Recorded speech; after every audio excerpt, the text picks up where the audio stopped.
everyone, and welcome back to Global Equity Spotlight, Travel Edition, a series where we unpack on-the-ground insights from our analysts' recent travels.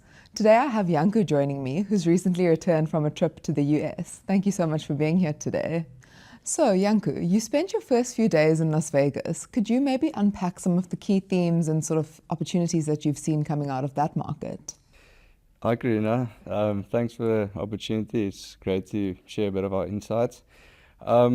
I think in the US, people like to paint the US with very broad brush, but actually within the states, there's a lot of different dynamics. All of the states have different regulations, and I'll talk to that in a bit. But with regards to Las Vegas, so Las Vegas is in Nevada, which is in the southwestern part of the US. It's actually the seventh largest state in the US, and it has the 31st most populated state in the US, so very low population density. The population there has a median household income of around 80,000, and that's in line with the median household income of the US. The state's primary industries is obviously very much focused towards hospitality and leisure, and that's very evident with the gambling industry, with all the casinos that's there. And then, to my surprise, the mining industry is actually the second biggest contributor to the GDP of the state. Nevada is the first gold producer, the number one gold producer out of all of the states in the US, and they have around the 230 billion GDP, so also like number 33 in terms of placing in the globe or in the US's rankings. And then, which was quite interesting, most of Nevada's taxes actually comes from sales tax. So the prices you see in the retailers aren't the prices you pay at the point of sale. So it's a tax that primarily goes from the consumption from the consumer directly to the state. And then the second highest source of tax income for Nevada is from gaming, which is evident through the casinos and the hospitality industry. Finally, which was also quite interesting in terms of the state's budget priorities, the state is primarily focused on healthcare spending, so that goes to Medicaid, which is a healthcare insurance program for the more or less affluent population, or lower LSM. And then secondly, a lot of the spending goes to education. Could you maybe go on to unpack what you saw on the ground in Las Vegas? So firstly, you can see with the cool drinks there at the top, that is actually a government or state-funded program. It's called the SNAP benefit program, so it's Supplemental Nutrition Assistance Program, which is the state supplementing lower-income households to purchase groceries. You saw that quite a lot in the retailers, which was very interesting to note. And then on the second picture, that's an electric vehicle. The EV, there's actually nobody inside that's driving the vehicle, and it was quite interesting to see them moving around. And then thirdly, in terms of construction, the scale they operate at is incredibly vast. I walked around in the fashion show mall there, and the size of the retailer shops is probably 2 to 3 times. So it feels like there's a lot of wasted space. I think revenue per square foot isn't as efficient there, but the price and differential would probably make up for that. And then they focus a lot of entertainment. People that has visited Las Vegas probably know about the Sphere. In the hotel where our conferences were at Encore and the Wynn, there was, just for a brief line-up, Chainsmokers were there the week, Calvin Harris was there, Marshmello, and that's everything just within 1 week. And then finally, alcohol is super expensive. It was $5 a beer, so didn't have a lot to drink throughout that week. That sounds like a really exciting few days. Maybe moving over to Boston, it's quite different to what we see coming out of Vegas. Could you maybe unpack some of that for us? Yes, so comparing Boston to Las Vegas, just in terms of the states, it's actually the 7th smallest state, but 13th most populated, meaning that it actually has a very high population density.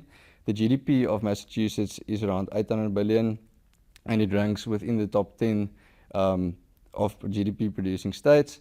The primary industries for Massachusetts or Boston is medtech, biosciences, life sciences, technology, education, which is very much towards the highest LSM, and that can also be seen with regards to the median household income, which is around $100,000, which is $20,000 more compared to Nevada, the state. very highly educated individuals. There's around 50 universities within Boston. We were privileged to go see Harvard, hence the top, and then also went to MIT and visited some of the local state universities as well. In terms of the state revenue, 70% of the state's revenue actually comes from property taxes, which is basically just a percentage that's levied on the property value. I see it's around 1 to 2% of the property value, and it's revalued every single year, but the increase is actually capped at around 2.5% annually.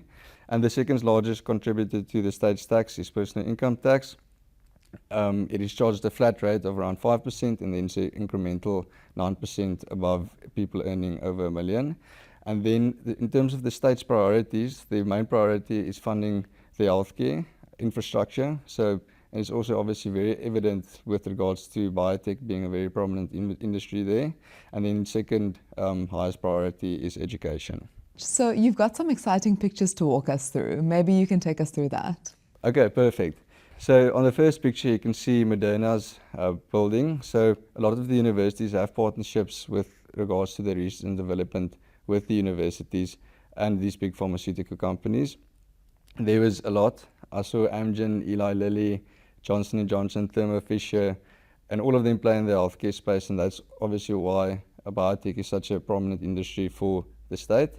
And then on the second picture, you can see the infrastructure development. That picture was actually taken from a roof garden. There's a lot of green spaces in Boston. It's fourth in terms of their budget priorities.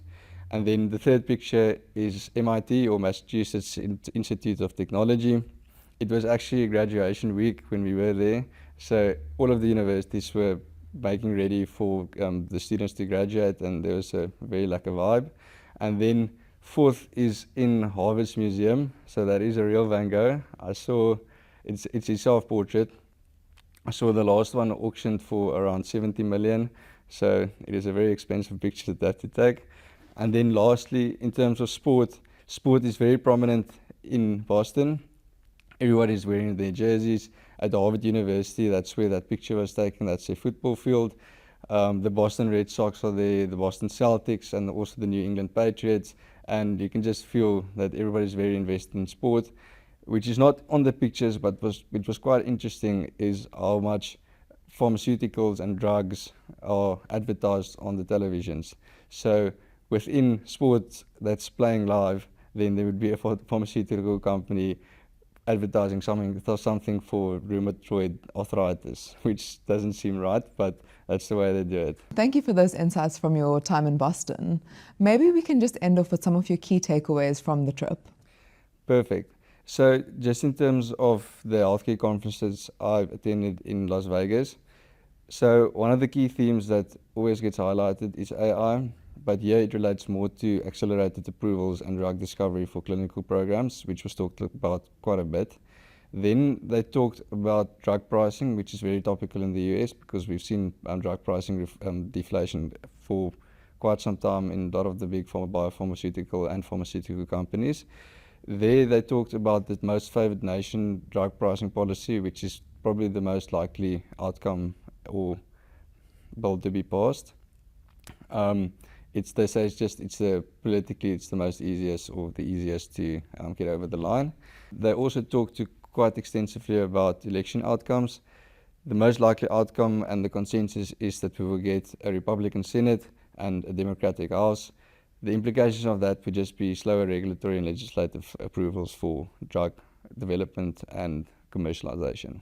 And then in terms of Boston, the tech conference I attended, AI is also very thematic there, but the focus is slightly different.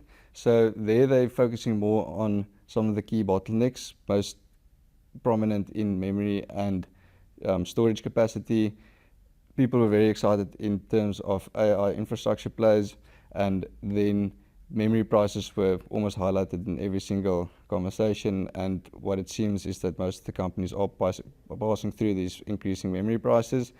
And then finally, software is still a key underweight that we've seen. I was in a few meetings with software companies.